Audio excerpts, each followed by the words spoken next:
খাদ্যরসিক বাঙালিরা ডেকার্স লেনে চিত্তবাবুর দোকান চেনে না, এরকম হতেই পারে না। এটা ঠিক একটা দোকান নয়, এটা হচ্ছে একটা emotion. Chicken stew, fish fry, ঘুগনি, চিকেন কষা, চিলি চিকেন, উফ আর কি চাই। একটু চা, টোস্ট আর একটা ফিশ চপ। চলুন জেনে নি যখন মাঠে খেলা থাকে তখন চিত্তবাবুর দোকানে কি খেলা চলে।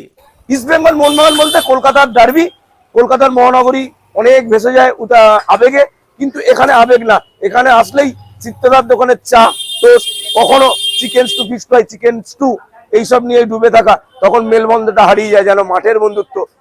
90 মিনিটের প্রতিদ্বন্দ্বিতা হচ্ছে, 90 মিনিট শেষ হয়ে যাওয়ার পরে সবাই ইস্ট বেঙ্গল মোহনবাগান দুজনেই কথা বলছে, এই টিম ভালো না, এই টিম হয়েছে, এই টিম আমাদের কোচ, কিন্তু কোনোদিন হাতাহাতি পর্যায়ে যায়নি। এইটাই চিত্তদার দোকান। জানো ওনারা ডক্টরস চয়েস তেল ইউজ করেন, তাই তো খাবারের এত স্বাদ। উফ কি মুচমুচে। স্বাদের উৎসবে একটাই চয়েস,